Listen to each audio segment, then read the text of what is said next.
Cosmocast live 24 hours a day with, of course, local access periodically. Programming you're about to see will actually accelerate your evolution 10 lifetimes per viewing. I guess you all know that every one of you is watching a different show, and to provide better programming, we are watching you. Watch. The habit of drinking is deeply ingrained in Western culture. Being drunk is often seen as a blissful state in which our sorrows are washed away and exchanged for courage and an extraordinary ability to be merry and happy. As alcohol loosens the it solves our fears, and makes us forget about our problems, at least for a while. It dampens the senses, reduces our mental capabilities, impairs our motor skills, and basically helps us to make fools of ourselves. Moreover, drunkenness often leads to violence, and the trap of alcoholism has been destroyed in millions of lives. It's the risky joy of drinking, but the overall debilitating effects of doing so prevent us from truly immersing ourselves in the precious gift that the universe has given to us: life. So instead of escaping the experience of life in all its rawness, with all its emotional highs and lows, its joys and hardships, can't we just enjoy life as it comes, soberly, as much as we enjoy the state of drunkenness? Or simply put, how can we get drunk on life?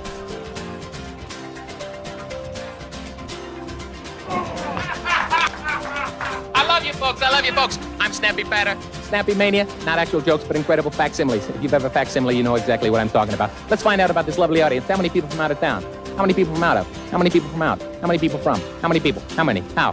Nice talking to you. And apparently, the rumor. Don't laugh for me. Don't Don't laugh for me. Seem the desert as far west as Steaming Toad, Arizona. I can't laugh tonight. Helicopter patrols report seeing a large 'Cause number I have no scattered lips. upwardly, every direction at the approach of the loud bird machine. Your seats. If you're not gonna laugh for me, you're not gonna laugh for me. Laugh for little Johnny. Little Johnny who's in the hospital tonight and can't laugh because he has no lips. You know. Now, years ago, I heard a Taoist tale about Lao Tzu meeting up with Confucius and Buddha in a tea house. When they were sitting together at a table, the waiter offered them a special drink called the juice of life. Immediately, Juice Buddha of rejected life. this, saying that birth, death, and life are all suffering, and that a drink called the juice of life is definitely not worth taking. As a matter of fact, The it's juice enlightenment of life. freedom from the wheel of suffering. So why should he mess with this and administer the pain that he wanted to escape? Confucius then said that he couldn't judge the drink before he tasted it. He took a sip, but didn't like the taste at all. Buddha, you're right, he said. It's foul, it's bitter, it's miserable, it's not worth drinking. Then Lao Tzu took the bottle and drank it in one go. After that, he got up and started to dance and dance and dance while screaming like a madman. After a while, he stopped and returned to his seat.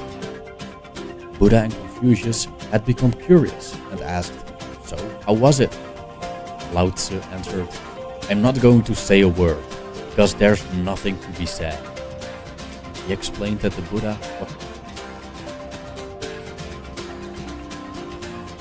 was too quick to judge, as Confucius based his judgment on a small sip. In theory, they might be right, that life isn't worth the suffering, and based on their doctrines, it might be better to avoid certain elements of life in order to avoid suffering. But in the story, they refuse to experience life, and a million words are not enough to describe what it really is to be alive. Hence, there's nothing to be said. And to really judge about life, one has to fully experience it. Now, Every direction at the approach of the loud bird machine. Your seats. If you're not gonna laugh for me, you're not gonna laugh for me. Laugh for little Johnny. Little Johnny who's in the hospital tonight and can't laugh because he has no lips. You know. No, I'm teasing. I'm full of. Drooling, the chest and lumpy appendages are often torn away, left hanging, needle-like caps, baked in the desert sun like so much decaying light. If none of this makes sense to you, Really? it may already be too late. Too late.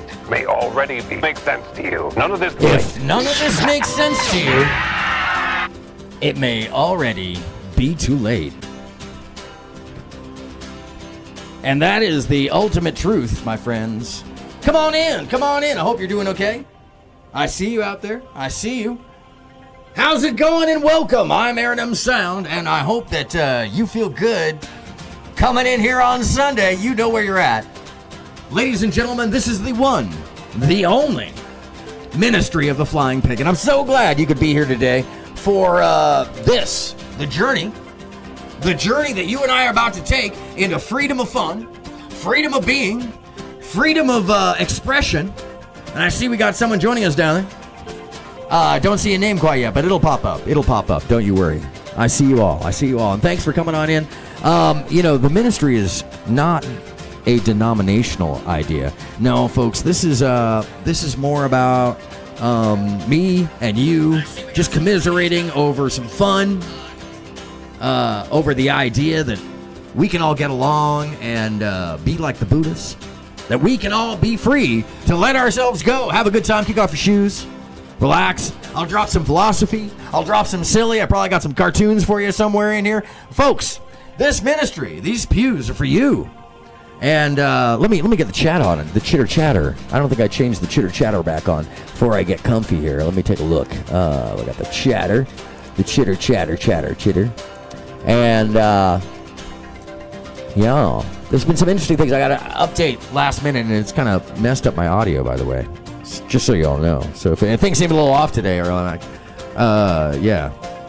didn't fix what started on Friday, so that's a bummer. But hey, we're here not to worry about that stuff, but rather to specify how we can be happy. Happy. Happy. Happy. Happy. Happy.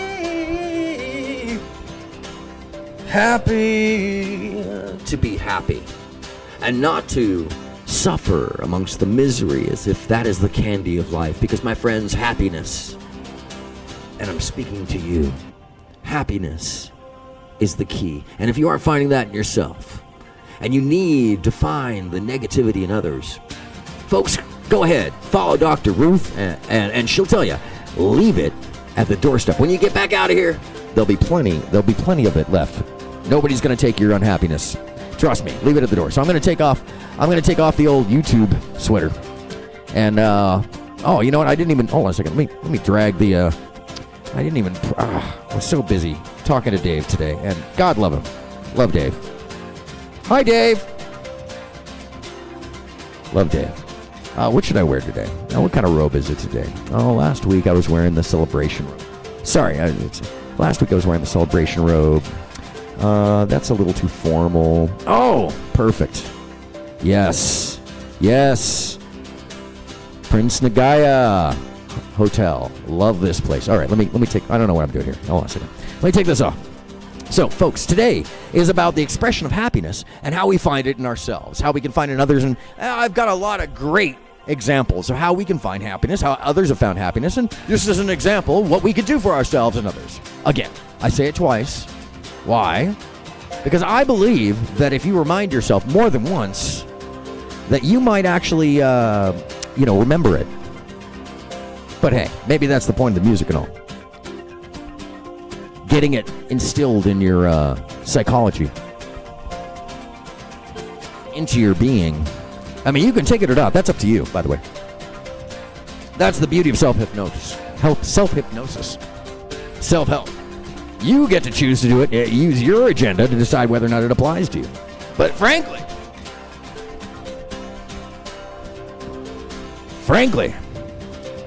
when you choose to apply it, which, hold on a second, there it is, gosh. This is more like a good, nice tie than it is a belt.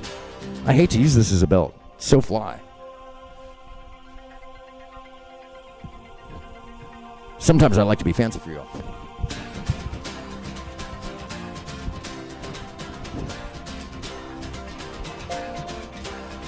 By the way, the nod of the continually agreeing kitty. Yes, and, folks. The key to happiness in life.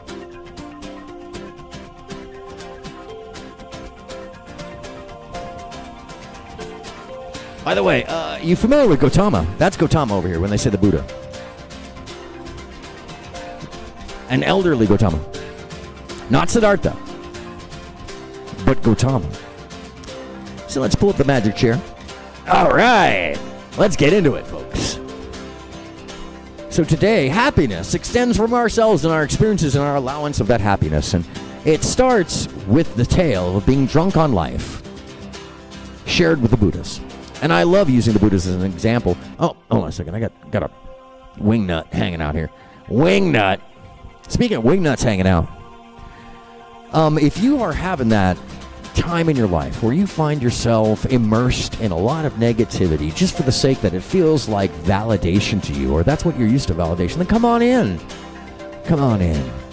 The love is fine. And I'm telling you, it's warm in here. It's really wonderfully warm. In the sense that I believe in you. That's the theme of my channel, by the way, if you didn't know. And it's also the whole idea behind the Flying Pig Ministry. And, you know, it really comes down to loving yourself, loving others, and being open to things you maybe hadn't expected to express in yourself. And my friends,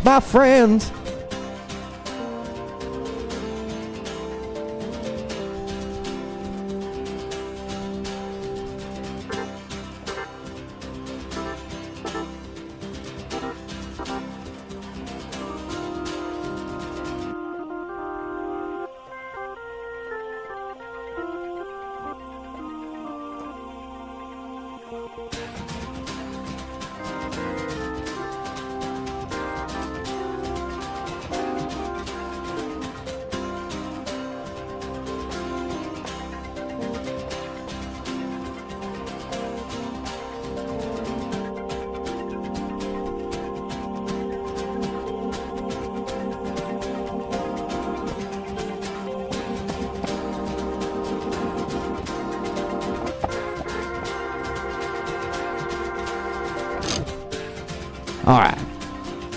Enough vibe. Let's get at it. Love is love is love. And love of the self leads to happiness. An expression of the dance of life. Seeing the flow of the ebb and sway and allowing for the melody to catch hold and take you away. And by this manner, you may find happiness in the small things, in the things that happen on the daily, and not look for the meta to make you happy, but rather for you to make you happy, and thereby expressing that to the rest of the world, which is the lesson of being drunk on life. Lao Tzu. Let's hear some more. Not to discredit Buddha or Confucius and their traditions, which, needless to say, contain profound wisdom. The story of important messages.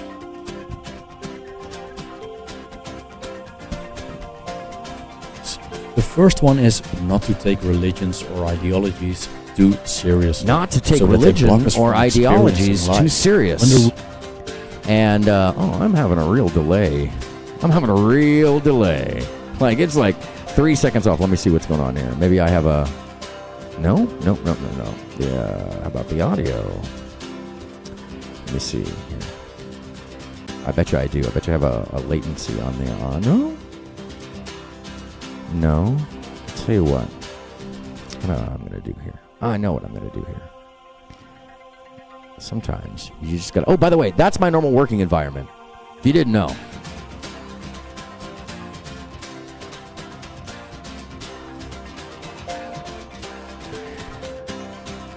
I love now that I found somebody to speak to directly. And thank you for being here. I appreciate you. My norms are actually probably pretty tired. They were all up late. All of them. I know all of them were up late last night. Yeah, it's hilarious. I can't believe I got up early as well. Okay. I think that should be back on target. We impose on ourselves are too rigid and inflexible. It's difficult to move along with existence, which is always in flux. As Lao Tzu wrote in Tao Te Ching, in flux, and allow yourself to be in flux. That could be happiness too. I mean, you never know. If you just expand to what you don't know, you might be able to find some things about yourself that you didn't know to begin with, that you were sure you didn't like. I don't like lima beans. Oh, but guess what? There are things with lima beans I like. But I don't like lima beans on there. Oh, no, preferences. Preferences make all the difference when you know yourself, when you know what love is or isn't for yourself, love of self.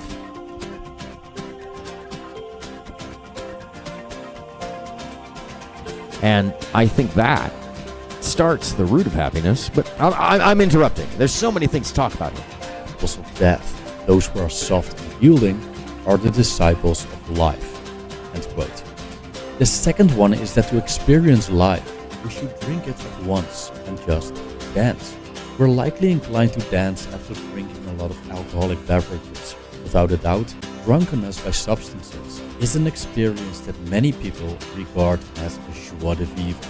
But paradoxically, the basis for this joy lies in closing ourselves off from life, perhaps as much or even more as those rigid individuals that are clenched to their spiritual pursuit. What's to experience when our senses are numb?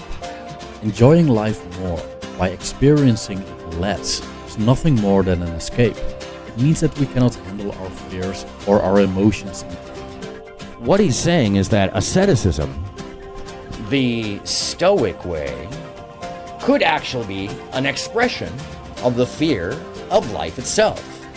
Or let's say you spend a lot of time making fun of others for the things that you think they're inept about, but in actuality, you're proving to those outside of your small group, in a lot of cases, tribally, you're proving you to be emotionally or intellectually inept, ignorant, which, look, we can all be intellectually ignorant of ourselves and others.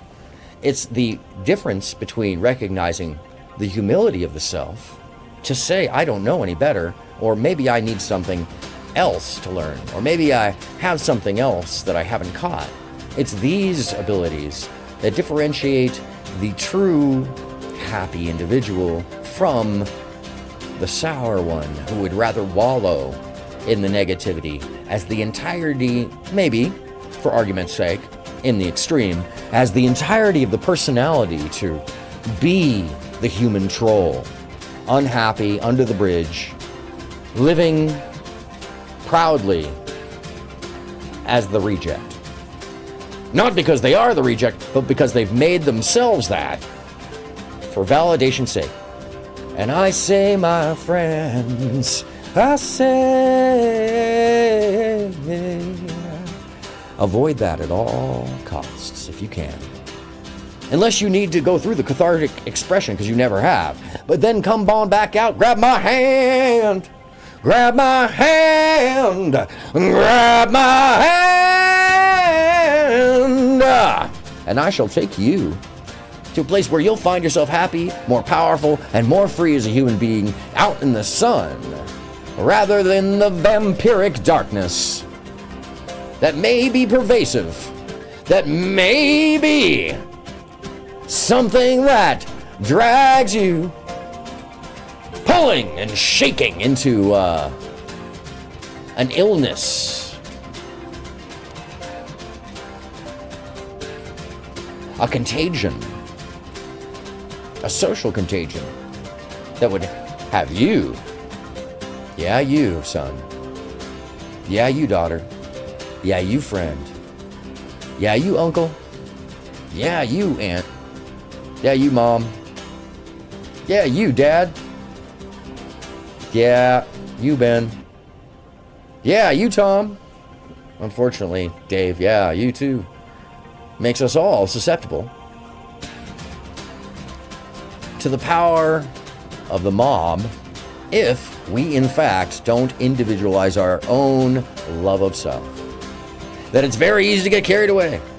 That it's very easy to get limited in scope.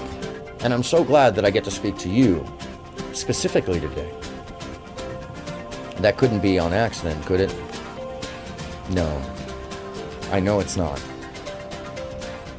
Reality is locally made. If you watch any of my shows, you'll see that I provide scientific proofing and a lot of history to make the example and premise and summary has more to do with the observations of the wider world and my experiences personally in finding happiness and finding the scope from what can be considered, imperfect states of being to a better solution for myself in my existence. And that's why I give you the examples. I know it works for me. It doesn't have to work for you. I'm no self-help guru. I am simply here. I'm simply here, just like you. But I feel like maybe because I'm a little more versed, or I've had a little more of a life, or I've been given access to things most people don't, that I would share my happiness today. And what is that happiness? That happiness is knowing that if you love life and every little experience and you learn from it, you're given this root, this little piece of something inside of you that spreads. And trust, the happiness contagion is way better than that of the darkness and sallowness of nihilism, stoicism, and xenophobia that comes with it, if one lets the balance get out of hand. Hold on, let's drop a beat.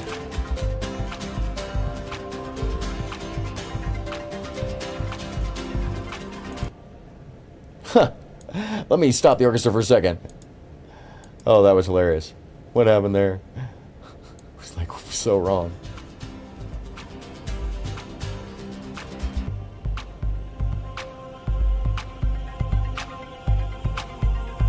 There you go. Can't let that beat be weird. Oh! Drop the bass. Oh, he got scared. That's too bad.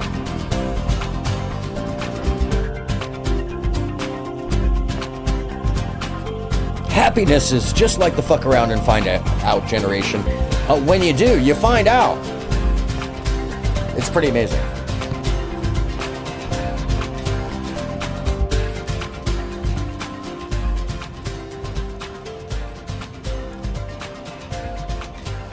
General, when we are sad, we drink.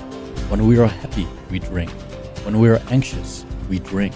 So this kind of drunkenness is a rejection of life by an embrace of a mind-altering substance.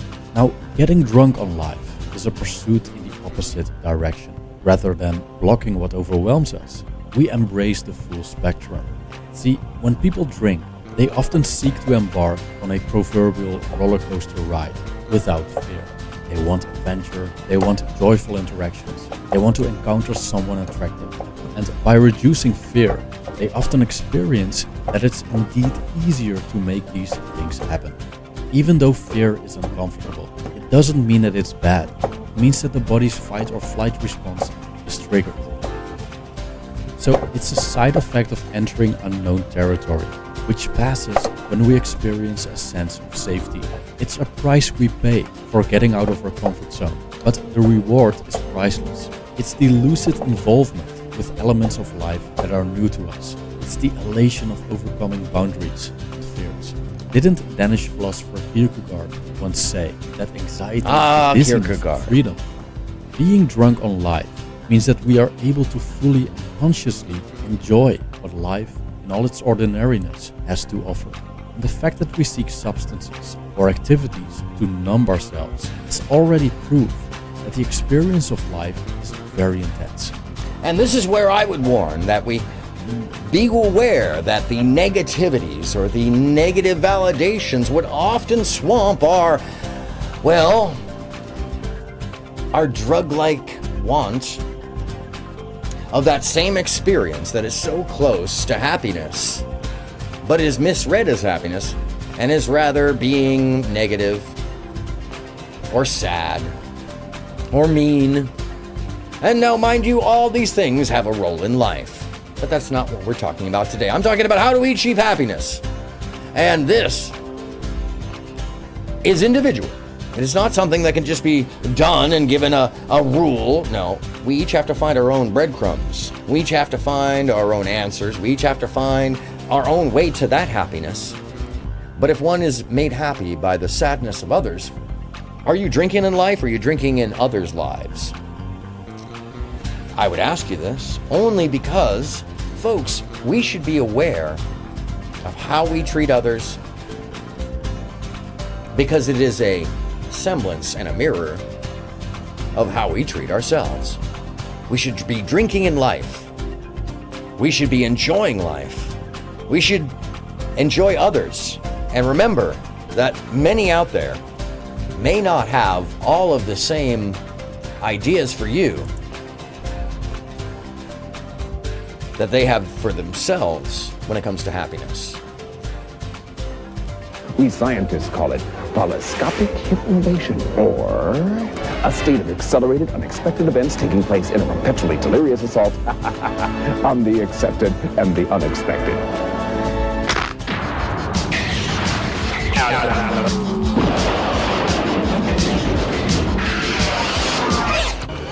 What in a pulp? Speaking of which, wow, whatever that update did, it sure has the audio being dropped like crazily. It's all behind right now. It's so weird. Better play it off the phone video side. Let's try that one more time, just because, you know, it's important that you understand what is going on here, as well as what's going on around everywhere else. A state of accelerated, unexpected events taking place in a perpetually delirious assault on the accepted and the unexpected. Amazeball. Amazeball. What an appalling and dreadful muddle for Norman Jones. Trapped in a... Yeah, Norman Jones. Huh. Yeah, there's something up with that. Well, I'll have to fix that shit. I don't know what's going on there. Time to update something on my computer, clearly. Though I did restart it earlier and it was still doing that, so it's got to be something with OBS. Every once in a while, OBS will do that, and it's just like, oh, sorry. Yeah. Drink in life. But most importantly, be happy and laugh. Enjoy. Enjoy the silliness.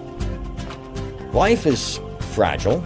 Life is momentary in the scheme of things. Life is a gift. Your experiences, they're a gift, same as others. Respect for that gift for others and yourself and the perceptions, well, that's really what the appreciation of life is about. To me, at least. You may see it differently. I understand that. That's fine. And to each their own. But today, in the joy of things, as I preach to you, as the one and only minister of the Flying Pig, since Steinbeck passed a long time ago. If you're not familiar with that, once again, the theories and what's happening here is a Dadaist ministry utilizing the Steinbeckian concepts of the flying pig, the inner self, as a joyous entity that can be released to appreciate even the smallest ideas in the world. And we should have humor at that base for ourselves and others, but in a way that is not sardonic or cruel, rather loving, empathetic, a little self-deprecating, balanced, fucking balanced, right? It's easy enough, my friends.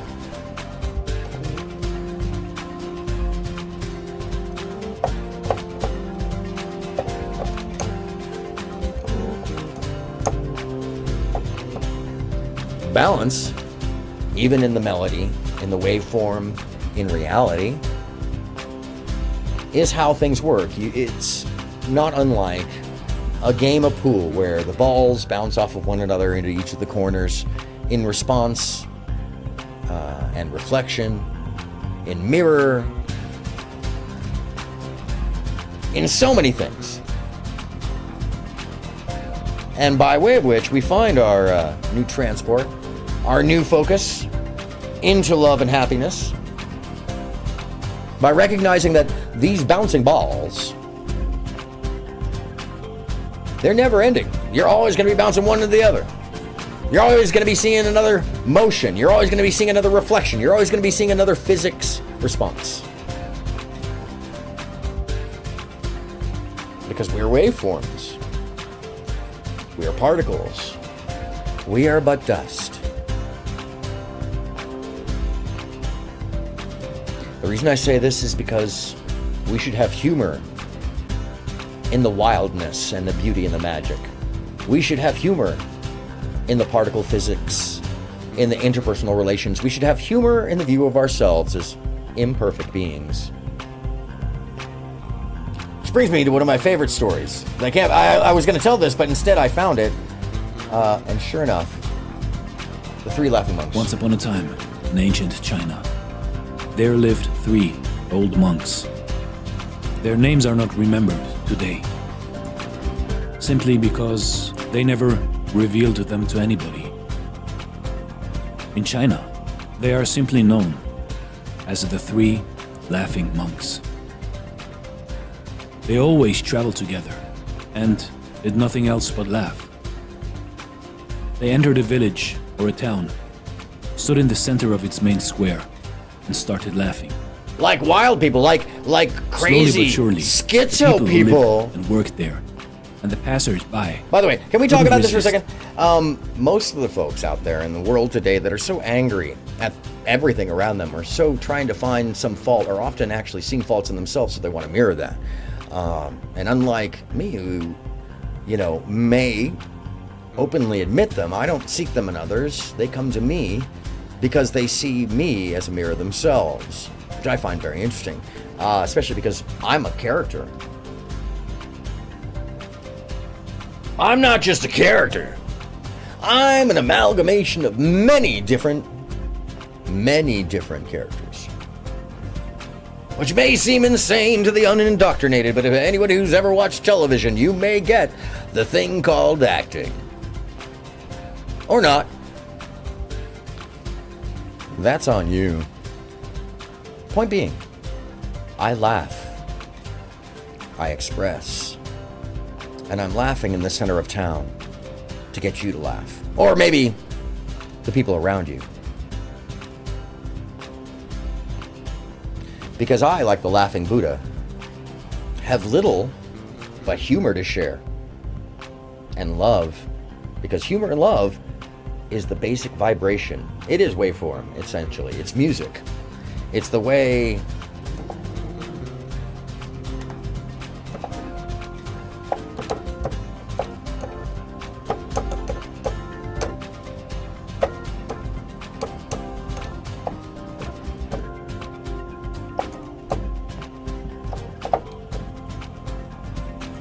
we connect.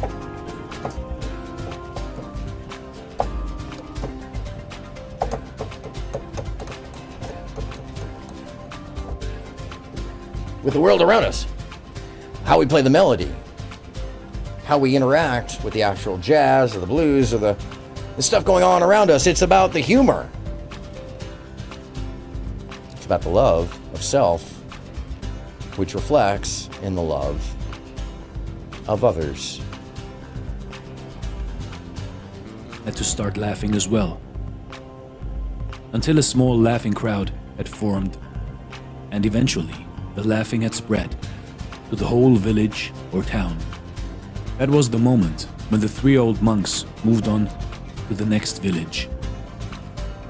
Their laughter was their only prayer, all of their teaching, because they never spoke to anybody.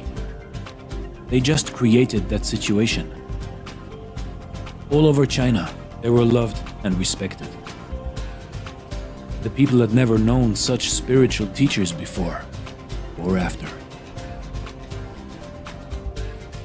They seemed to communicate that life should be taken only as a great opportunity to laugh, as if they had discovered some kind of cosmic joke. So they traveled and laughed for many years, spreading joy and happiness throughout China. Until one day, while being at a particular village in the North Province, one of them died. The people were shocked and came running from afar, leaving the fields unattended for the day, only to witness the other 2 monks' reaction to this dramatic event.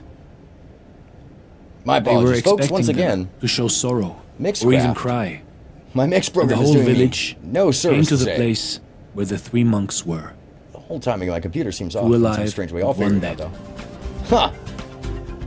But the 2 remaining monks were laughing only harder. They were laughing and laughing and could not seem to stop. Couldn't seem to stop laughing. So that a few of the good people who were assisting to this scene, in disbelief, approached them and asked them why they weren't mourning at all for their deceased friend. And for one time, the monks actually responded. Because yesterday, on our way to your village, he proposed a bet on who of us would beat the other 2 and die first. And now he won, the old rogue. He even had a testament prepared. Which is my favorite portion of the story, by the way. Tradition required to wash the dead and change his clothes before putting him on the funeral pyre. But the old monk had explicitly asked to leave the old clothes on him, since he had never been filthy for one day. I never allowed any of the filth of this world to reach me through my laughter, his testament stated. So the old man's body was placed on the pyre with the garments he was wearing when he had arrived. And as the fire was lit and started licking on his clothes, to everyone's astonishment, suddenly fireworks of 100 colors went exploding up and down into all Don't directions. I want to be buried. I want to be buried in these very specific People- clothes. Don't change my clothes. Whatever you do. No, that's fine. I'm fine with that. I love this story. I really do. I think it's hilarious. I think the monk had fireworks embedded in his clothes and he knew better and he was going to just scare the hell out of everybody and freak them out as they put him on the funeral. Don't wash my body. Go ahead and wash my body. But I have never allowed for the filth of the world to enter my soul for even a moment. Because the laughter and the happiness has deflected all of it.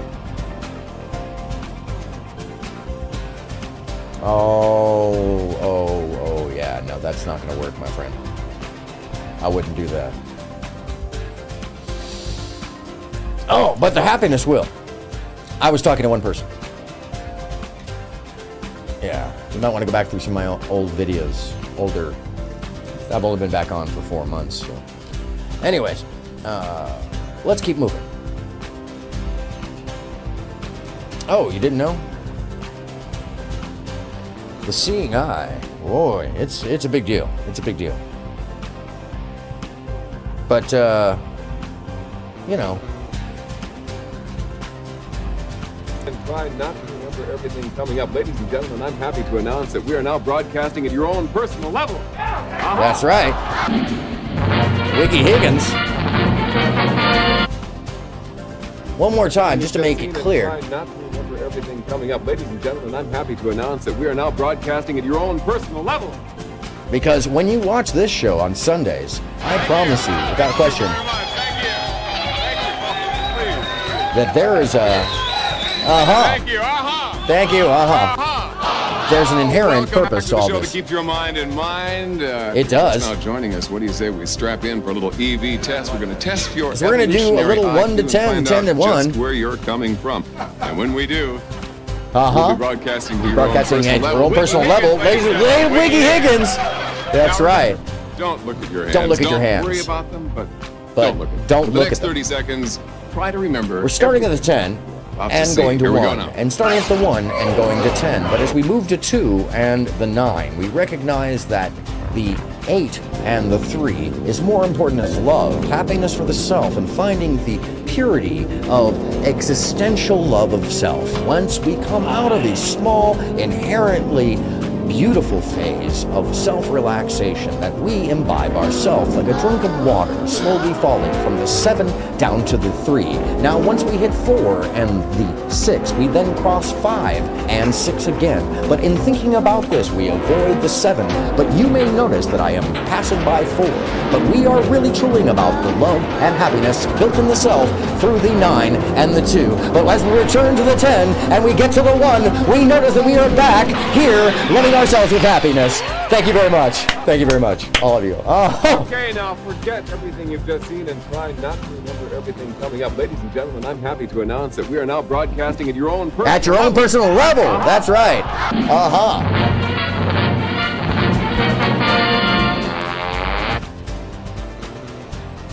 And just to remind you, very friendly way. We scientists call it polyscopic hypnovation, or a state of accelerated, unexpected events taking place in a perpetually delirious assault on the expected and the unexpected. All right, enough of that. I think you guys have the idea. Let's move on to what we're really talking about, which is happiness. And I found this wonderful example of just a lovely thought here. Spread happiness. It's a commercial, I think. But, you know, it doesn't matter where the message comes from. If the message is real. Oh, that's loud! That's so loud!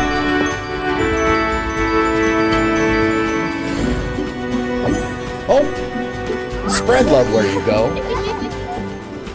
Spread love to those you meet. The happiness comes from the love, the care, the concern for others, the respect for others as you would respect for yourself. And most importantly, to understand that happiness is what gives life its spice, what carries us through in magical response to, and I say magical because there is a certain bit of magic if you consider that reality is local based off of what particle physics says, if you consider that we make up a certain portion of our consciousness by response. Spread love. And don't worry about most of the time where the message is coming from. If happiness is what you receive, is what you experience. Because the person giving you the message, well, maybe they might not be the exact perfect human, because none of us are. But frankly, if they mean well, well, frankly, it doesn't matter what they may seem like. The biasing there, that would be 100% on you. Let's talk about the most carefree person on earth. One of my favorite, because I have a lot in common with this person. For him, having been dispatched by the Prince of Chu, his name is the esteemed many centuries ago. A curious Taoist philosopher named Zhuangzi sat by the river bank, absorbed in the gentle flow of the water as his fishing rod lay nearby. Unexpectedly, 2 vice-chancellors appeared before him, having been dispatched by the Prince of Chu to offer Zhuangzi the esteemed position of Prime Minister. So the Prince of Chu, by the way, just to be clear, Zhuangzi continued. Wow, it is really behind. Hold on a second. The Prince of Chu, by the way, just so we're clear on exactly who that is and what that is, was part of a dynasty. It was basically the prince of the ruling dynasty clan at the time. So basically, the ruling dynasty wanted Zhuangzi to perform as a priest for them. And he said, nah, I'm okay. But thanks. Thank you. To observe the river's serene motion and said to his visitors, I've heard of a sacred turtle that was removed from its natural habitat, only for its shell to be draped in silk and enshrined within a royal palace. Let me shrink down. Now, let me ask you, Zhuangzi continued, which do you think is preferable? To be revered by the masses in the company of royalty, all while being sacrificed as a lifeless object of worship, or to live as an ordinary turtle, freely dragging its... I'd rather be the turtle. Give me the hat, though. I'll take the hat. One of the vice-chancellors replied, for the turtle's well-being, it is surely better to live and drag its tail in the mud. Ah, said Zhuangzi. There you have it. Please return to your prince and tell him that I prefer to remain here, dragging my tail in the mud.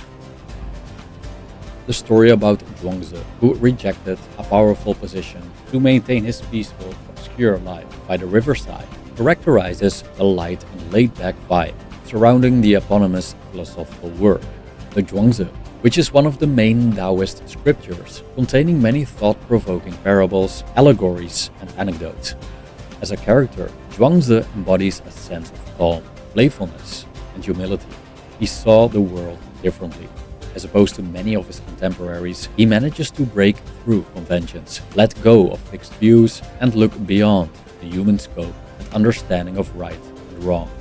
He saw the usefulness in uselessness, beauty in ugliness, The usefulness order in in uselessness. chaos. And by seeing and approaching the world in his unique and sometimes upside-down ways, he exuded a strong sense of control.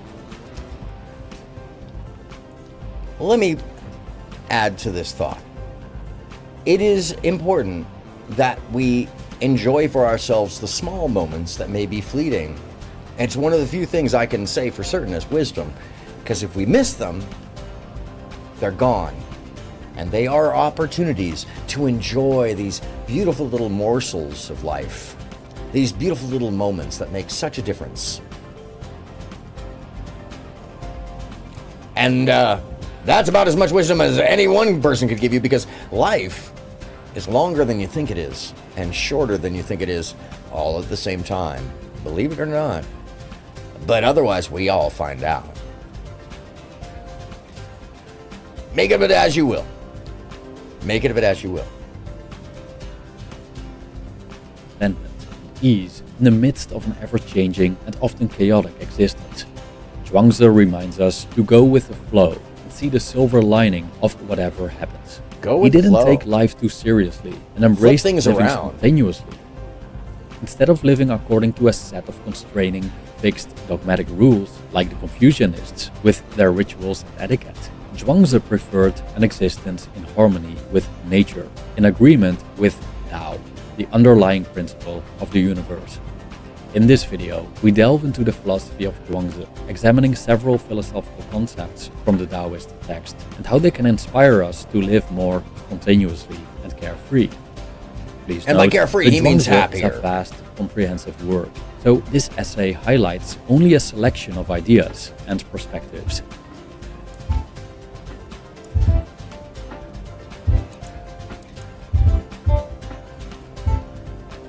Zhuangzi, both the philosopher and the text bearing his name, have left a lasting mark on Chinese culture.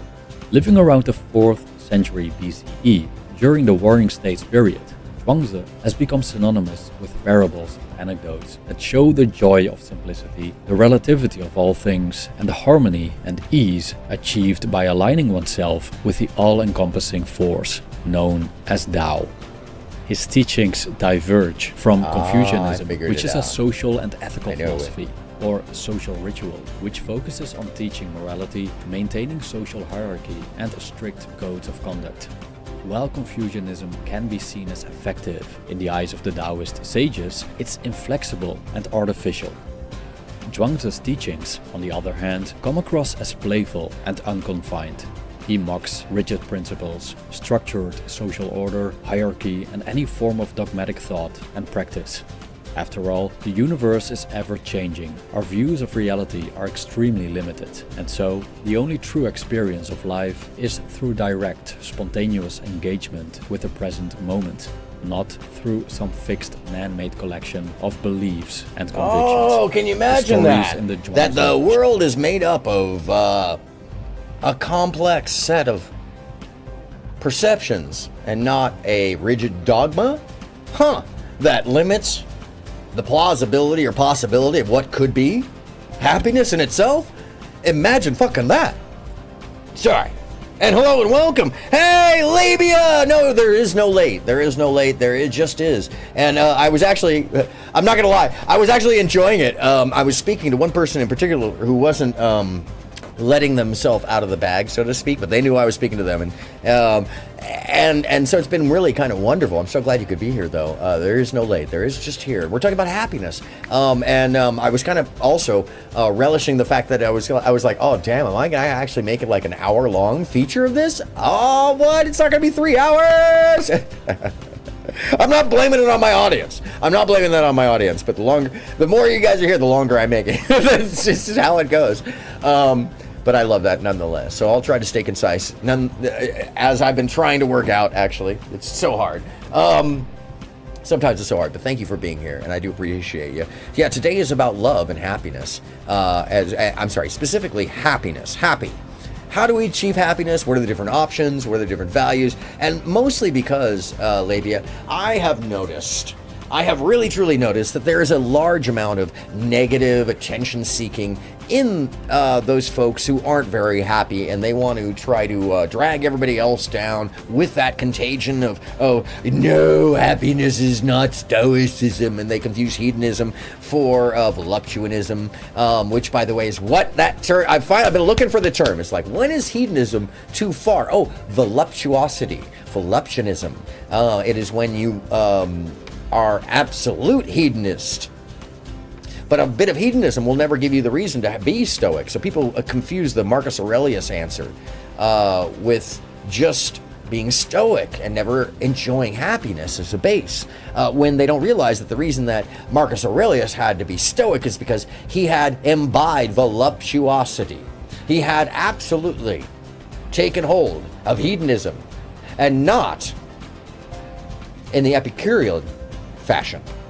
Which brings me to my next topic, to understand Epicureanism, and specifically simple pleasures as described by Epicurus.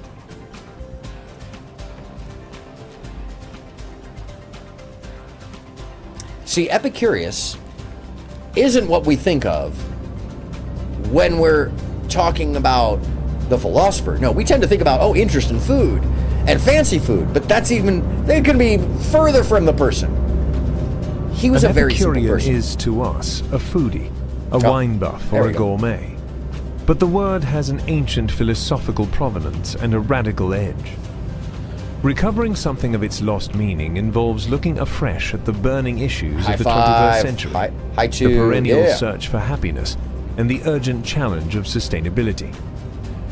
Epicurus, a Hellenistic philosopher active in the 3rd century BC, withdrew from society with his followers to a garden beyond Athens. There he taught the importance of living with nature, taming one's desires, and cultivating a certain joy in pure existence. Epicurus was remarkably prescient. Only by freeing ourselves from the incessant urging of desire, he counseled, will we lay the foundations of our own happiness. He saw the gelding of runaway desire and the search for happiness as one and the same thing. The other key Epicurean principle was liberation from superstition. The Epicureans pictured the cosmos in terms of atoms and void. At the point of death, they insisted we simply dissolve into our constituent parts. Which is there is no true, post-mortem life for the soul, no afterlife, no reward or punishment awaits us. The ancient argument for atheism, conventionally attributed to Epicurus, has lost none of its force in the past 23 centuries. It runs like this. If God wants to prevent evil but can't, then he is not omnipotent. If he is able to prevent evil but doesn't want to, then he is malevolent. If he is willing and able to prevent evil, then why does evil exist? If he is neither willing nor able to prevent evil, then why call him God? The key to living happily once superstition has been banished. That's some pretty strong argument there, honestly. I'm not going to go down that train, but boy.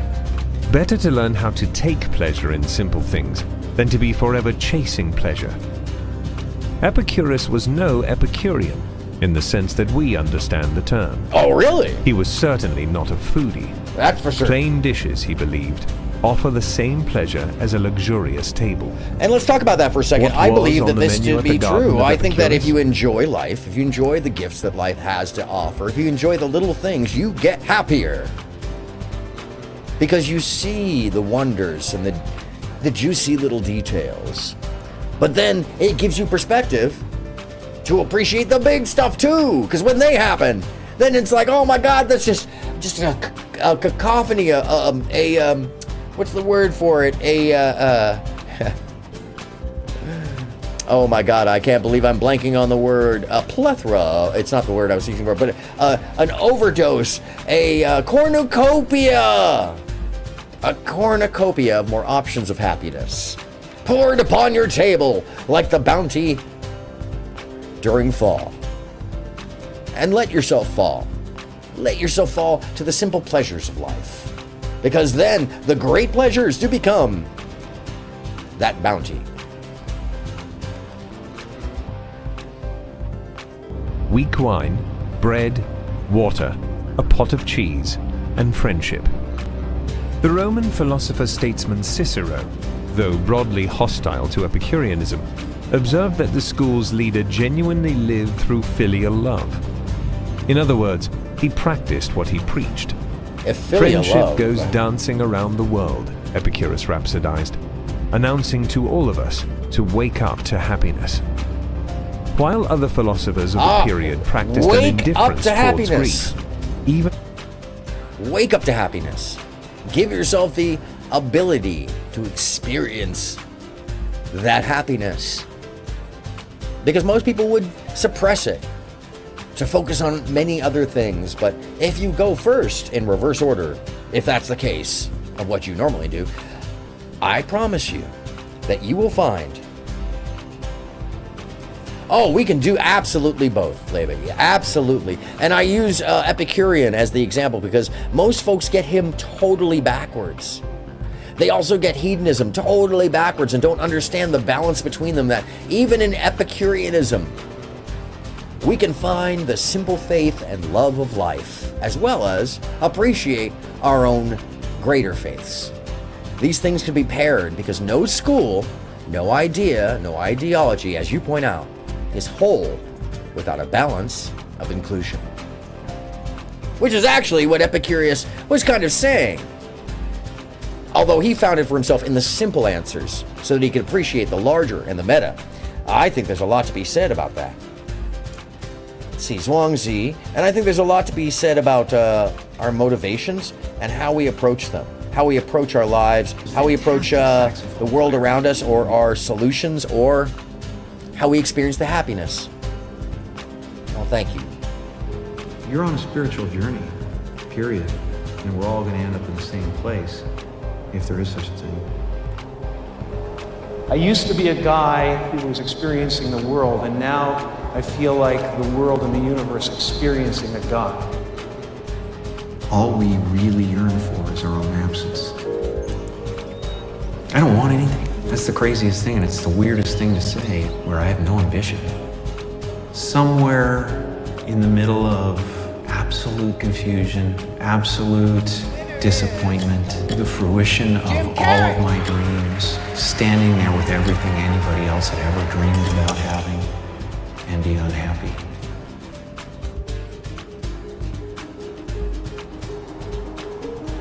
You know, it's not Jim Carrey who can walk down the street just doing anything he wants to and get away with it because nobody knows you.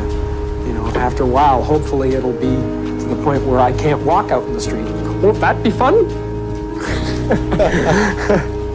Yeah, little did he know that was coming. To walk anywhere without being recognized. You're supposed to say, we're important. You're supposed to say, it's all going to be all right. You're supposed to say, whatever you dream can come true. So I do believe in manifestation, the power of that kind of stuff, but I don't believe that any of it matters. All spirituality is about relieving suffering. Everything is divine. There's no thing that isn't divine. Everything is divine, and I'm that. You go to the office and you put a monkey suit on and you act a certain way and you say a certain thing and you lie through your teeth at times and you do whatever you need to do to look like a winner. And then at some point of your life you have to go, I don't care what it looks like. And I'm gonna face the abyss of not knowing whether that's going to be okay with everybody or not. Because you can't care. To achieve happiness, frankly, friends, we can't care. What makes another happy may not make us happy.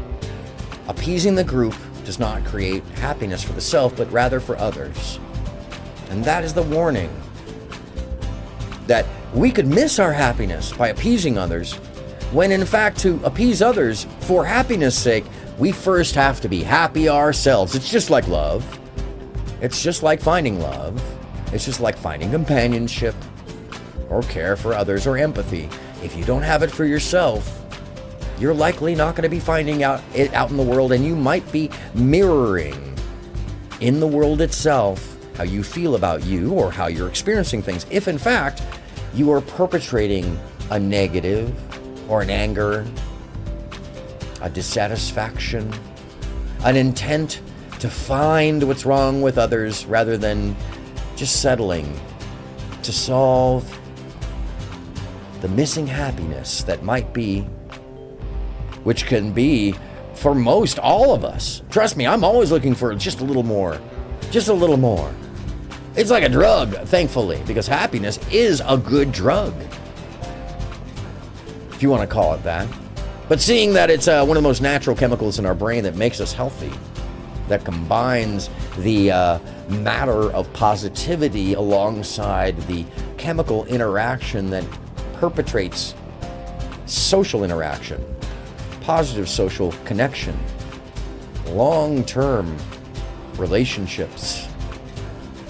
These ties cannot be underestimated, but they can be mocked by the adolescent mind.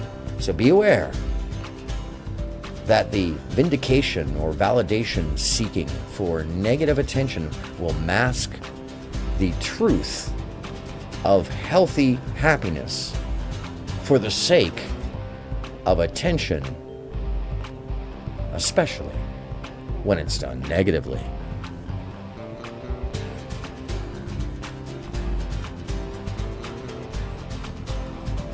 Wholeness is a different feeling than meanness.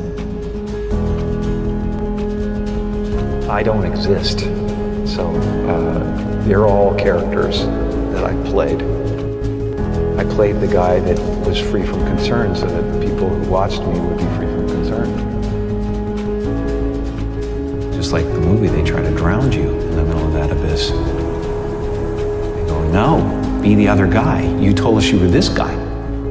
You know, no one can live with that forever.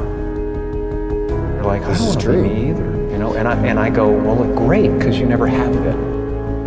I mean, it looks great when you got a cool car and you got nice clothes and you've done something that people admire. It's not where happiness comes from. Everybody walks around and they go like, why am I depressed? Well, it's because you're trying to be something for the world. You're trying to be something for the world. You let that go. You just need to let that go.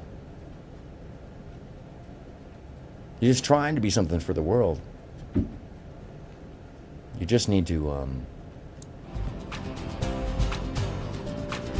let that go. Better things happen. And I wondered, who is it that's aware that I'm thinking? And suddenly I was thrown into this amazing feeling of freedom. I was no longer a fragment of the universe. I was the universe. Depression only happens when you're playing a character. So when I tried to go back and play Jim Carrey, I got depressed. You're going to have to either let that creation go and take a chance on being loved or hated, or you're going to have to kill who you really are. Meaning id death. And fall into your grave grasping onto a character that you never were. Exactly. So the question becomes, have you found your character for happiness' sake? Have you found that mask that perpetrates you in the real life without the camera on? Have you grasped the brass ring? Not the one somebody else set for you, but the one you put out for yourself, that you honed by hammering and finding the right material? These are the questions I ask.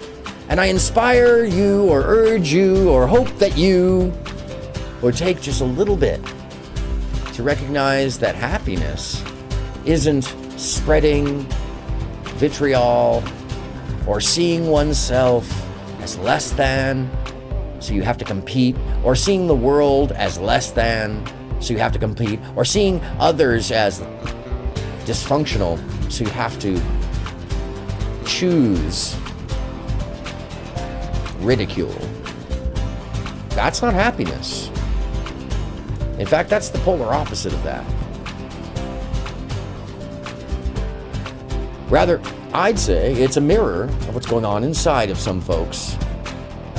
And it's why I'm talking about today this happiness that we, my friends, can free with this flying pig, this unrealistic, surreal concept that burgeons right there. It is. There's the flying pig burgeoning from inside us, capable to reach unlimited heights.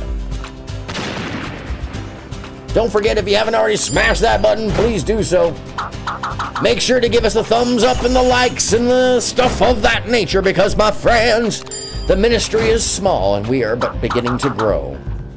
Folks are starting to look around and recognize that there is someone here with a different message that may be carrying forth in a powerful way. Hallelujah for it! My friends, we are more in happiness, more in the freedom. Oh, Lita Caproni, you are never late, ladies and gentlemen. My assistant, proselytizer and propagandizer, coordinator and cooperative, ladies and gentlemen. There is none more high and mighty than the high and mightiness of the assistance of one who knows just as much, if not more. Can you please show your love to the one, the only, Lita Capone? Hey, thank you for being here, Lita. No, it's fine. It's fine. Actually, today's show, which you guys didn't know, I find it really appropriate. This show was literally for one person today. And it's not, I'm not like upset at anybody about it. I'm actually kind of stoked because they literally came and they didn't have a choice. And then they realized that they were an avatar and that I could see them, although the name wasn't above. There's only one person it could have been, frankly. And they needed to hear the message of happiness and how to unlock it. I know, and by the way, Lita, I know, like myself and like Labia,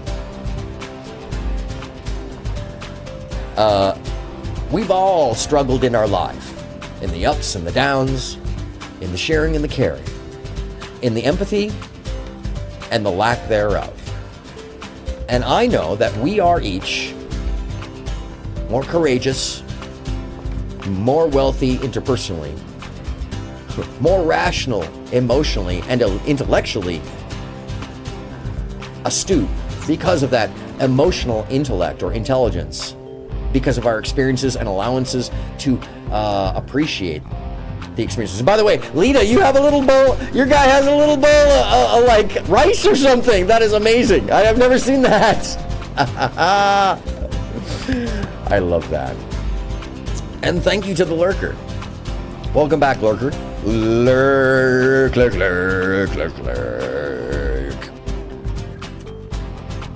We do have a place for you here.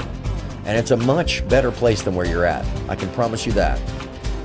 We've all seen it. And although we're not mentioning it, we all know. But it's okay. You can see the rest of the world is crazy. We understand. It's hard to see through the lens filtered by so many people demanding and barking at you to capitulate to one idea. But hey, growth is growth. And all of us here have been through it and will continue to go through it because we enjoy the happiness. By the way, shout out to the new director. incredible direction that is making such a difference for me right now in working all this out, as well as the art. So, Jan Christensen, more power to you. And let me, in fact, you know what? I can't believe I haven't done this for Jan.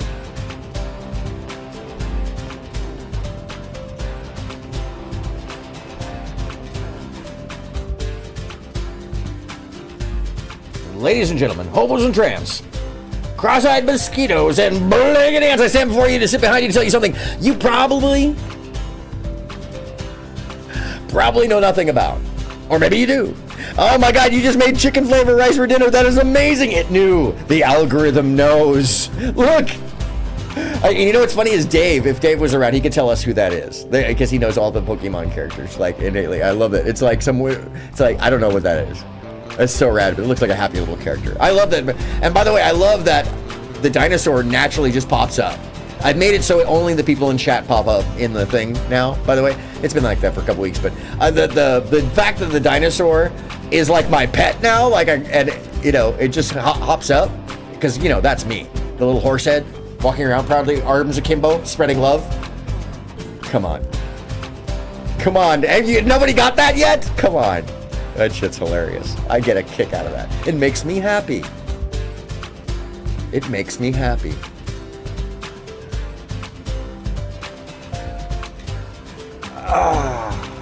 What can I say? I'm hungry. I'm hungry for happiness. For a mystery guest, you can show up incognito with another. Yeah, we don't care. We don't mind at all. We don't mind that you're here. We don't mind that you take part.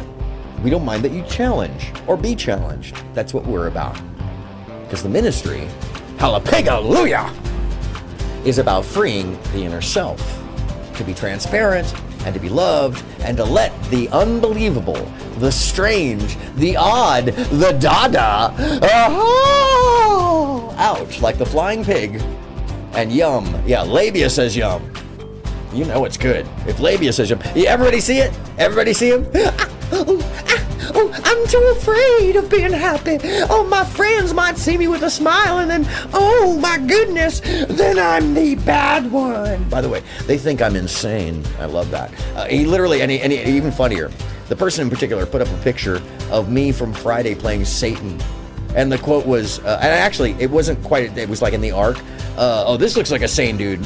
Yeah, they actually had to have watched the whole show because it was during the portion where we had the panel, so it's like 2.5 hours, and I basically was like, dude, thanks for proliferating and also watching the whole damn show, because I hope you got something out of it. We went full dialectic on that, got the synthesis, and then took it further. That's how that shit works. Happiness, finding new friends, finding common ground, being open to the world instead of seeing everybody as some kind of weirdo, when in fact, my friend, just based off of what I've noticed of certain folks around, there is a capitulation to not seeing the weirdo as wonderful. The weirdo in yourself. You know, that flying pig that I keep showing you, that hold on, one more time, just because I love them so much. Yeah, they are amazing. We don't know, I mean, like, come on, you just want to squeeze the belly. You just want to squeeze the belly. Anyhow. Yeah, I'm hungry. Where's my plate? Anyways, I'll share one more little bit. I will share one more little bit. Did I? Oh, I didn't know. Ladies and gentlemen, Jan, my new director. Good gracious. Just loud. Loud. I'm just loud. It was just loud. Sorry, did I scare you?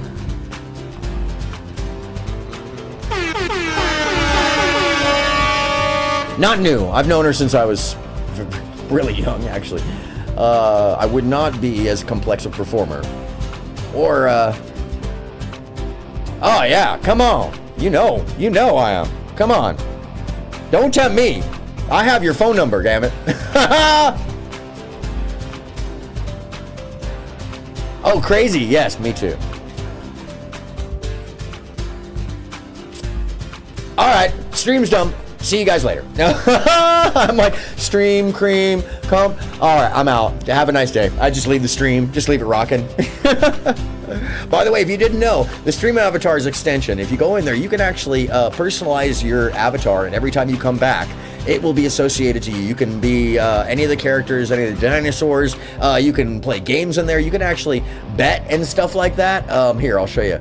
I've never shown you guys this, I don't think. So there's a whole little waiting for your avatar, sign in with Google. So once you sign into Google and you sign into your account, hold on one second. Yes, thank you, Jan. Jan honestly taught me, oh, hi, there's a little rhinosaur down in there. Who's that? Waiting for my avatar. So I can choose which avatar. I'm not going to change my avatar because I'm super stoked with my avatar, frankly. And but then you go into the actions, which is the little remote controller after you design your little avatar. And you can do things like he'll fart. Where is he? Come on back. Where's my little horse head? There he is. Once he gets in the middle of the screen, you can make him fart. You can make him like jump. Yeah. Let's resend that. There he is. And I can make him dance around. Hold on, let me resend that. Oh, is that a cooldown? Is that what that was? I think it's a resend. Oh, no. Yeah, there we go. There's the dance. Come on, resend that. Dance around. There he is. Woo, he can jam. And also, by the way, there's slots you can play. So what you do is you just put in a number right next to where it says slots, and I'm gonna bet 50. Even though there's no actual points here, and you hit the slots button, and let me see if it'll do it. It should. Yeah, there we go. The slot pops up. I love this, by the way. I love that this happens. Yeah, Jan taught me how to access. And everybody's a fucking winner. Everybody's a winner. It makes me happy. Yes, we all have one. When you hit the StreamYard, so you are actually, Labia, you, I believe, you are the little block character, the little purple block character right now. You can put, and you can change that to anyone you want once you get into the StreamYard setup, actually. And it's that's why I have these, is because everybody can individualize them, and it'll come back as you next week, by the way. But I love the little block guys. They have like little capes. You can change them all the colors. You can put like wigs on them and stuff like that. It's hilarious. And you can sling each other at each other. There's a whole bunch of stuff. You can attack people. There's games. There's lots of games. Yeah, the purple one is you right here. The little purple guy. Wait, hold on a second. Right next to, in front of the dinosaur. Right there. That's Emily. Oh no, you're the little rhino character. I apologize, Emily. Today you're the little spiky guy. Lita with the rice, though, is amazing. I didn't realize that it was like, it's listening to you, Lita. It's seriously listening to you. All right. So before I go, I do have one last little thing to share. And it's about how if we find in ourselves happiness as opposed to seeking it out. Oh, that's right. Oh, so you can really go hug. That's right, Labia. That's right. I forgot. Hilarious. That's right. You can actually battle yourself. I'm jealous. You can literally have the duality play right here in front of us. So I love that. And you do. You have like a hard character and like a soft character. Yeah, it's fantastic. I enjoy this. Pleasure and the self are all about finding the balance between seeking it and finding it. Now, the seeking can end up driving somebody to an insanity or a anger or a frustration that was unnecessary, when most likely they were ignoring the basic things that actually make them happy. And so I say, don't seek happiness. Find it. Be it. Sounds easier said than done, because it takes a certain amount of humility to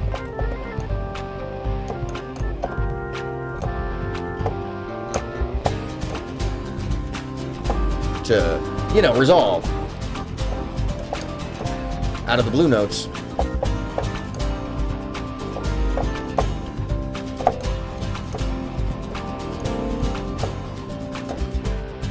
And that's, it's not an easy course, but it's the manifestation of seeking that never may end for some who don't know how to resolve that. Which is why I say, don't do it. Avoid it altogether. Be the one who sees that seeking. The less we try to think about the blue elephant, the more likely this creature persists in residing in our thoughts. Imagine the blue elephant represents our unhappiness, our dissatisfaction with life, hence the color blue. Obviously, no one likes feeling blue, and when we experience it, we're likely to try getting rid of it. And by the way, yes, Jan was the one who taught me everything I know about character development and study in a realistic fashion, and how to approach all the kernels of truth within myself and the facets of my own personality to build upon and or find the commonalities and how to drive these characters. And really was super helpful when I came to a point not long ago where I knew that I had to take me, aronmsound, to another level, to express the facets of that character specifically and clearly, and bring joy, and find that joy, and find that truth through what otherwise is an expression of silliness, happiness, and empathy. And boy, did she help! Goodness gracious, I'm still working on it. I'm still taking apart and compartmentalizing and really taking apart what I was told. But I'm not seeking. I'm finding. That's why I share this with you. Because sometimes we need an outside outlet to tell us what we can't see for ourselves. And then we have to give them credit to hear the constructive criticism. It was so valuable, so helpful, and it makes me so happy because it allows me to learn. It allows me to accept my fallibility and know that I can build on it and be better in the way that I see better. And this is for you. It's not just for me. It's just an example, not a rule. Just a simple example of one of the ways we can approach these things to avoid seeking and rather to find happiness in itself for ourselves. But the more we try to push it away, the bigger the blue elephant seems to become. Often, the more we try to fight negative mental states, like anxiety and sadness, directly, we experience that they get worse. We experience not only the unwanted mental state itself, but also the fact that we fail to get rid of it. That's why trying to suppress mild anxiety can turn into a panic attack, and why forcing ourselves not to be sad often works counterintuitively. The same goes for negative thinking. The coming and going of thoughts are beyond our control. We cannot unthink a thought. Like with the elephant, the more we try to get rid of a thought, the more it persists. Because by thinking about it, we invite the thought to stay. Yes. Yes, Labia. Previously, the mental state of happiness also seems of paradoxical nature. The more we wish to be happy, the less likely we succeed. But if the more we wish to be happy, the less we are likely to succeed. Yes, and this is part of the hard lesson of what Labia is pointing out. Ooh, yes, learning to hear constructive criticism can be the hard part. Because we really hate to see a mirror when we know we've got a big-ass zit. Which is why I'm always down. I'm always down to hear what somebody else sees, because I can't see out of the other perspective. I can only imagine it. And even in my greater imagination, I'm probably going to miss something. And oftentimes, that thing that I'm missing, that somebody else can easily see because they're not me, that can bring me incredible joy. And I found it has, because it tends to be a key to something that I couldn't unlock before. And I'm like, I also don't want to misspeak here. You know, Jan hasn't completely agreed to be my director yet. I'm just trying to convince her. Is that too much? It's probably too much. All right. Anyways, but she has been. And the lessons of life were more rich because of it. And learning to hear the constructive criticism and utilize it piece by piece to become a better human and happier human. Boy, those were the unexpected portions of the lesson stop desiring happiness and stop pursuing it directly, we're more likely to experience it. Happiness seems to be like a butterfly. The more you try to catch it, the more it escapes your grasp. But if you stop searching, it might just appear sitting on your shoulder when you don't expect it. And don't forget, you too can pull the wool right over your own eyes. Why is happiness so elusive? And is there any scientific explanation for why craving and searching for happiness reduce our chances of finding it? This video explores the happiness paradox.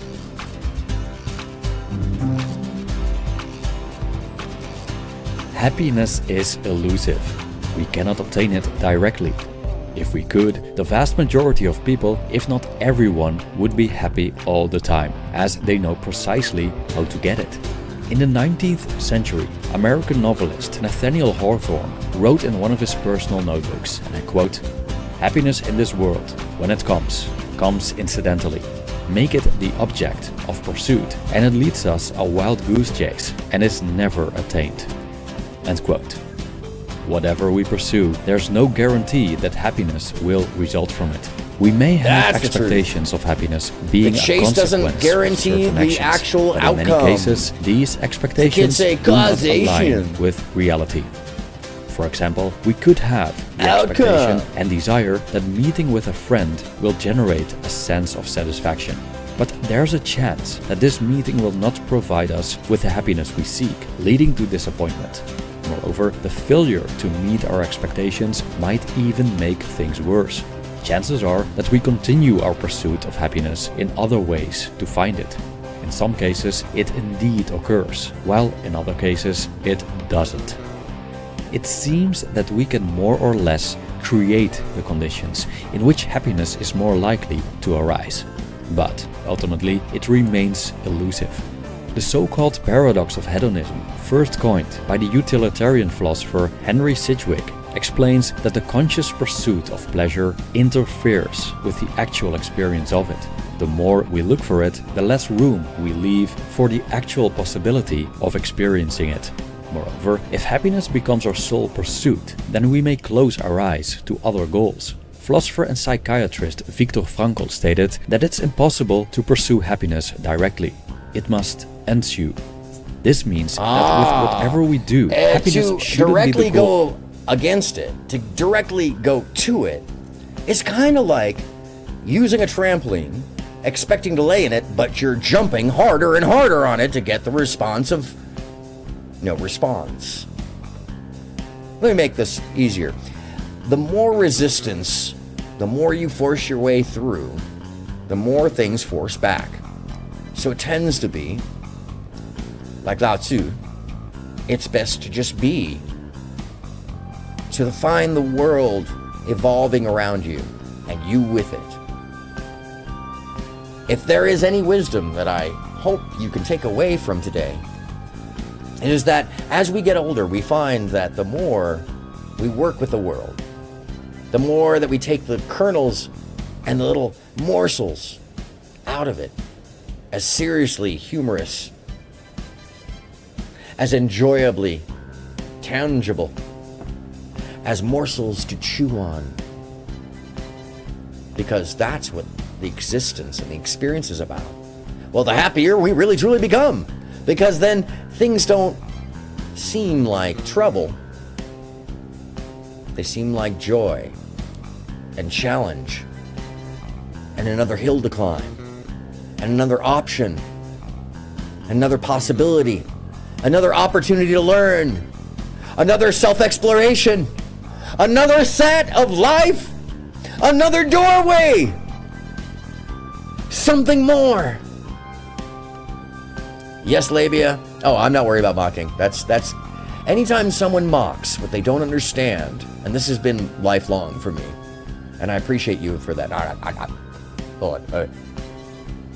What is it? Gang gang. Gang gang. Where's my popcorn? Sorry. Gang gang. What the fuck is that shit? That is so crazy, by the way. I love Papa Meat's version of it. That shit is disturbing. All right. I should cover that this week, actually. I don't know how I'm going to do that. Anyway, I don't look at that TikTok shit unless somebody sends it to me and then it's like, oh my God. The world is crumbling. No, it's not. It's happiness. It's hilariousness. It's catharsis. It's something new. And it'll be over tomorrow. Not the bang. Oh, hey, buddy. What's happening?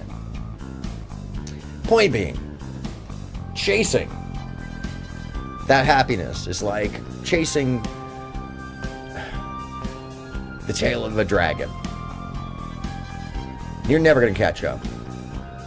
Settle into the bean bag or the trampoline, as I said, and let it wrap you up.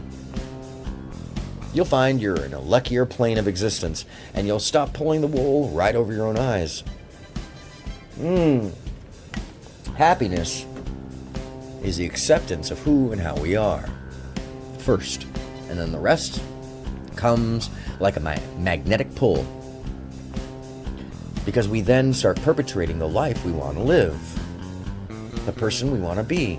And now, mind you, we're always going to find people out in the world that don't fit to that. We're always going to find people that push back against it. We're always going to find somebody.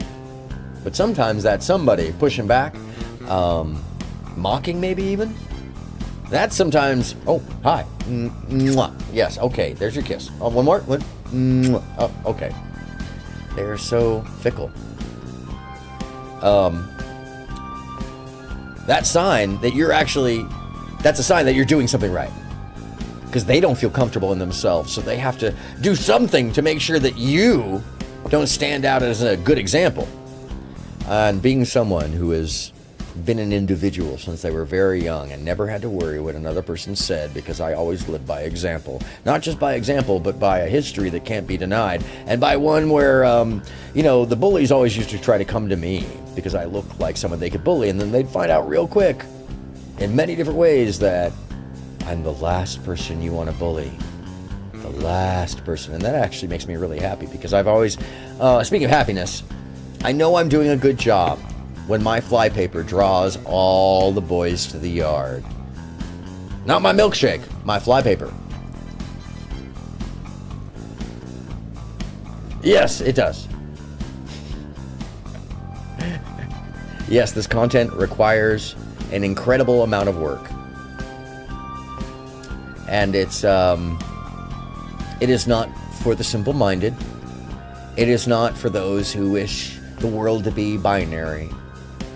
But that's why this ministry exists. That's why I shared it, because I realized I was only talking about the negative. I was falling into their trap instead of them falling into mine. Because aronmsound is nothing less than a minister of the subgenius long-term who wants to share the love and the propaganda of self-love and the obviousness with which people out there in the world would co-opt that self-love and love of the life that you live and whatever belief you have. Which is why I, as the minister here, hallelujah! They just went away. Hallelujah. That is why the work here in the ministry every Sunday became so important to me as a personal thing. Because Dadaism and absurdism, the idea of Steinbeckian freedom, gang, what should I say? Love. It's the love. Hold on a second, I'll do it for myself. I'll self-love for a second. And by the way, this is okay, kids. Self-love yourself every once in a while. Self-love. Got the love. She got another bang. He got the bang.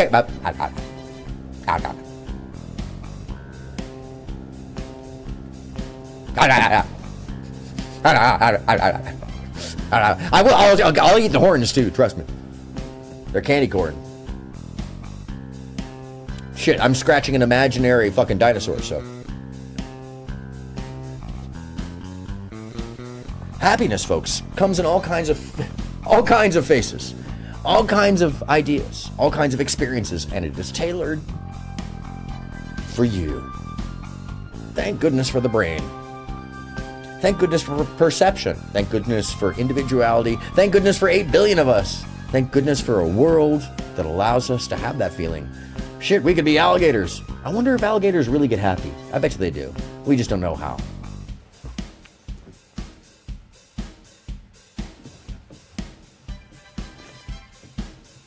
By the way, sometimes the absence of one thing does not preclude the alleviation of another. Meaning, just because something is absent doesn't mean it doesn't exist. Or just because something is present doesn't mean something is absent or isn't absent. Why do I say this? Because confusion can be had by those who don't know that diversity, as Labia is saying, is beautiful. It is a qualifier for the capability of happiness coming in every shade, frame, or form. Which is how I'm going to leave you today, just to remember this one story that I'm going to tell you as I head you out the door. And this is the story of a man going to see the Buddha. Don't forget, if you haven't already smashed the button, smash, smash, smash. And if you haven't already used a huge thumb or appendage, you can use whatever appendage you want. It's your computer. Or fingers. You could use your fingers. By the way, I need a manicure. God dang, what happened? I need a mani-pedi. I'm just going to go today. Anyways, yeah, by the way, self-love is happiness. I freaking love a mani. I love my feet in that little pool with the, I'm sorry. The whole thing. I'm like, what is the most expensive thing? And they look at me like, really? You want like nail? No, I want my feetsies rubbed. I want my ankles rubbed. I want the little clips. I want to feel like a king or something. Happiness. Joy in the little moments. It's important. Know what you like.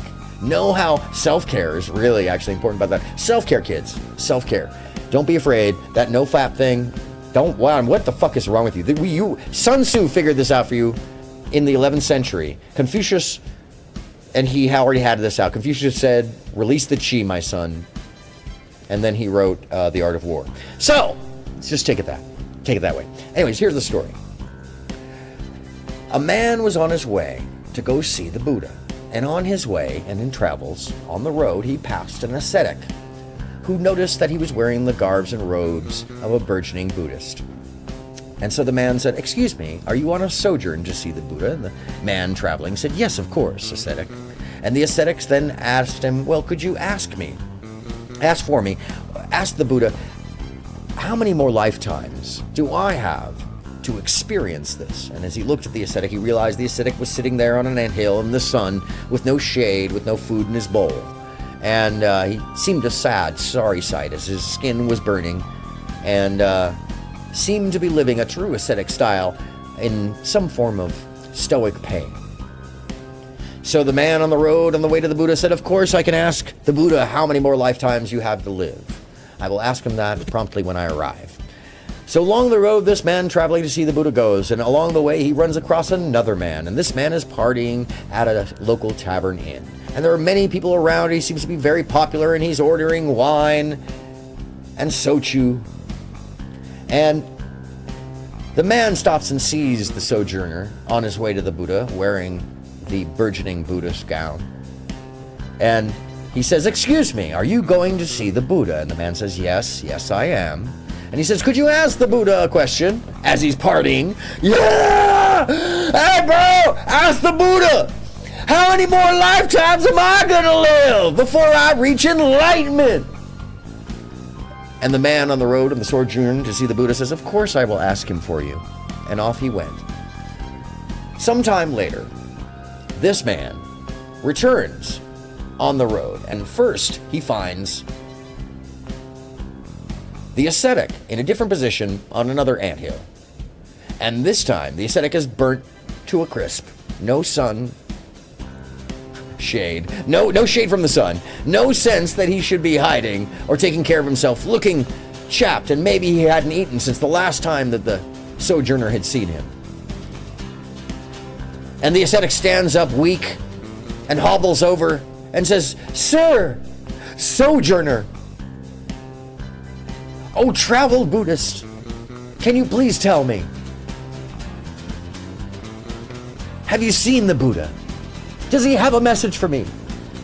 and how many more lifetimes I have left to live before I reach enlightenment. Please tell me, has my asceticism paid off?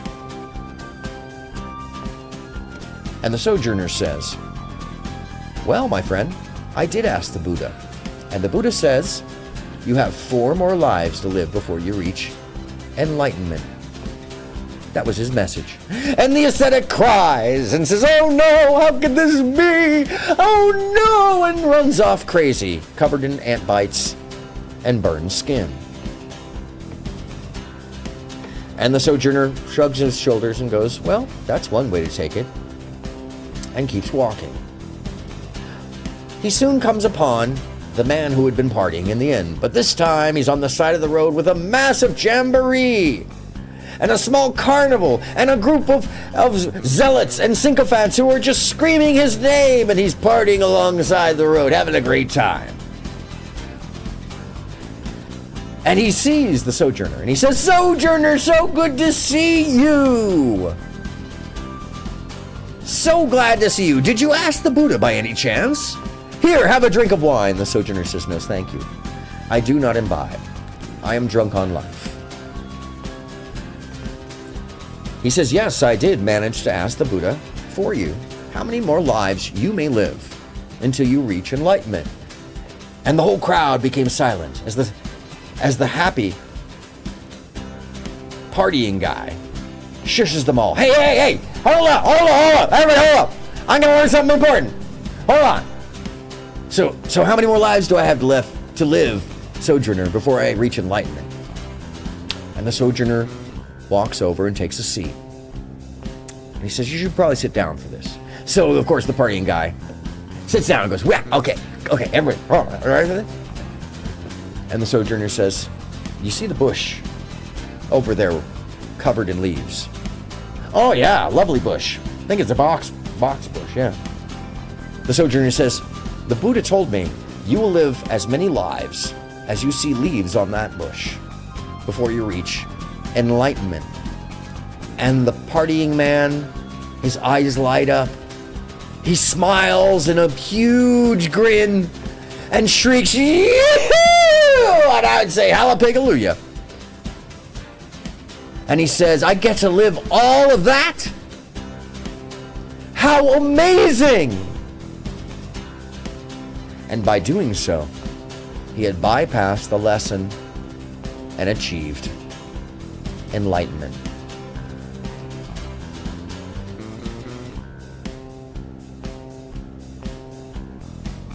And that's the story that I send you off today with.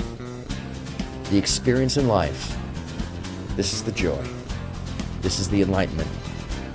So it doesn't matter how many lives you have left to live. Love them. Love every moment of it. And take the joy into the world, because the happiness is the gift. The experience is the gift. The flying pig within us all. That's the gift. And that's the gift I'm hoping to give you, and that I hope to share with you. I am your minister incarnate, your preacher for the absurd, right here in the one and only Dadaist ministry of this flying-ass pig. Coming from you, coming from me, right in here. I hope you carry that into your day. And I hope that you're enjoying it.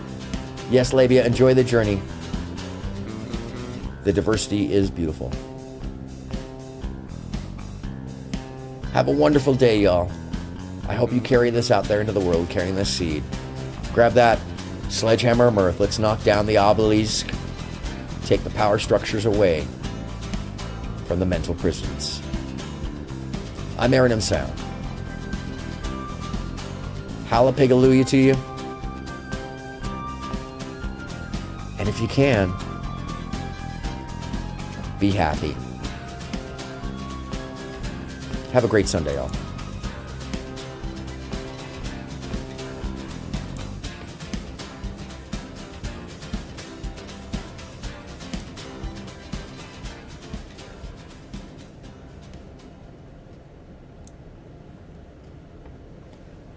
Click.